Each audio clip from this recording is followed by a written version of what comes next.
Hello, welcome to the debrief for week one of the Ryerson Women's Basketball Team Development Program.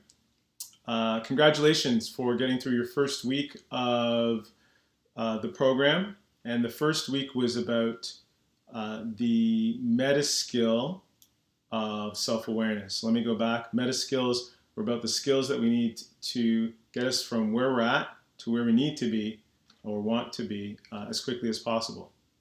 And the skill around self-awareness, we spoke about ways to practice it. And the way we're going to practice it was with journaling and asking ourselves, about an event, what went well, what didn't go well, and what did we observe about ourselves or notice about ourselves. Mindful meditation, and we're using Headspace to do that. At least 3 10-minute Headspace meditations a week. And then seeking feedback. So those are the 3 tools we're using to help us to practice the skill of self-awareness. So I want you to continue to do those things. But here's some feedback from week one. I thought your awareness and honesty was great. And when I say the awareness, just mean, the comments you guys made about what was going on in your minds or, how you were feeling, things like that in the meditations or even in the journaling, or even as you asked for feedback, was brilliant. And it's exactly that we want you guys to start to practice. Start to notice what is going on with me, because that helps you to start to know yourself a lot more.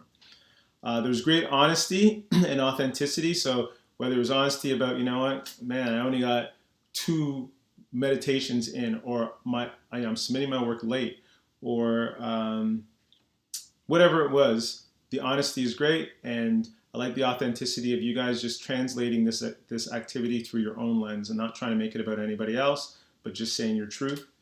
And then finally, the sharing is always great. The sharing helps us to connect, helps us to learn something about somebody else, and maybe I have something in common with someone else, and that creates some self-other overlap where we connect a bit more. A couple pieces of feedback for the meditation part, probably mostly. 1, lean into the discomfort. Okay, many of you spoke about how uncomfortable it felt, or just you're distracted. There's things going on in your mind.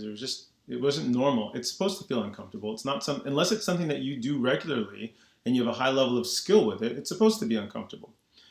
This gets you to start to practice doing a couple things. 1, being in discomfort. So even if your mind is saying, you're sitting doing a meditation and your mind is saying, oh, we got to get up and do something, or start fidgeting, or go check your phone, or whatever, that's fine if your mind's saying that to you. Your job is to try to just sit still and try to focus on your breath and try to allow Andy Putcombe to guide you. Because if you can sit through all that stuff going on in your mind, imagine how well you'll be able to manage yourself in a game. Okay? But we have to practice being in discomfort to get comfortable being in discomfort. So for all of you who are mentioning this is a little bit uncomfortable, perfect. How can you sit in that? How can you just breathe in that? How can you listen to the voice that's guiding you and focus on your objective while this is going on? Second thing, I want you to practice not putting labels on things. So I'm hearing people mention things that didn't go well for them is that their minds were going all over the place, and that was kind of a bad thing, or they're thinking of other things. And it sounded to me like we're putting a label on it, that when my mind starts thinking about something else when I'm in a meditation, that's a bad thing. Okay, what's important, and Andy Putcombe speaks about this too in Headspace, is that we're not putting any labels on it. If I observe my mind being busy and my mind saying, oh, we have to do this, we have to do that, I'm just observing it. I just see that thought go by, but I don't put a label on it. I don't put a label on it as bad or a label on it as good, because I want to start to practice doing that. Think about a game now, okay? I dribble a ball off my foot. If I put a label on that, what's my label?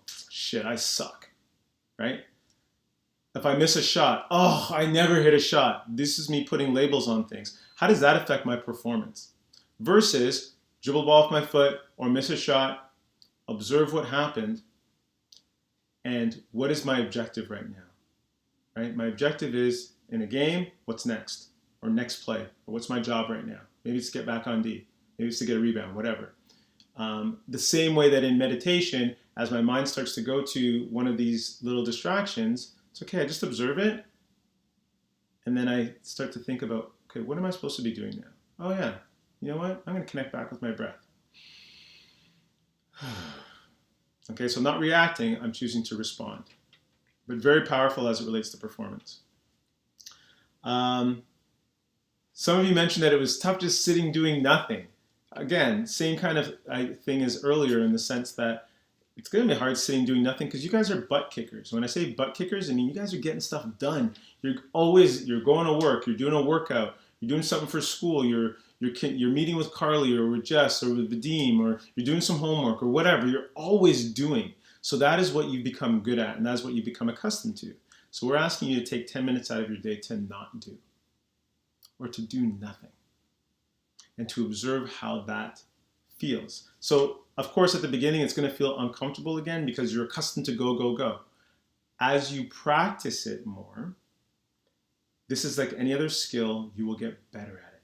But at the beginning, if you notice that, man, I can't sit still for 2 minutes, it's okay. As we continue to practice this throughout the summer, 2 minutes will become 2.5 minutes. 2.5, 3, 3.5, 4, 5, 6, 7, 8, 9, 10. And you'll be able to at least sit for 10 minutes. So allow yourself enough compassion and be kind enough to yourself to understand that I've got to practice this to get better at it. And slowly I will get better at it. Falling asleep. A couple people mentioned falling asleep. If you are doing the mindful meditation, the headspace piece for 10 minutes, and you find yourself falling asleep, like full on going to sleep, that's an indication that you need rest.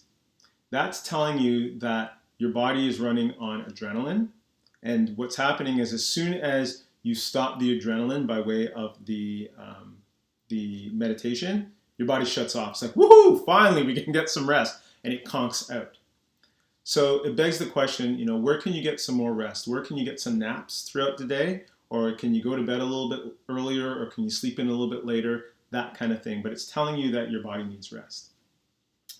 The environment for meditation doesn't need to be perfect. So I heard some people like, I couldn't find exactly the right space at the time, or I'm trying to do it in my room, all hidden from everybody.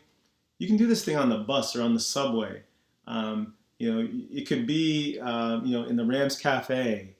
There'll be distractions, but that's okay. It gives you another opportunity to just practice, observing what is going on and not reacting or responding to it. And it is actually almost a bit more of a powerful experience when there's a lot of other things going on.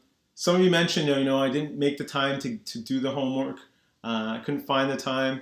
Best thing for you to do is, when the homework is sent out, take a look at it then. I'm not saying you have to do it all then, but take a look at it then so you can figure out, how do I plan this into my week so that I do get it done.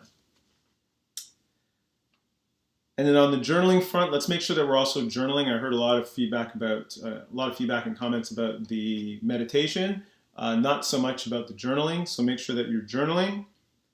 And then feedback seeking. A few people offered some really robust experience as it related to their feedback seeking, that they asked people for feedback at work.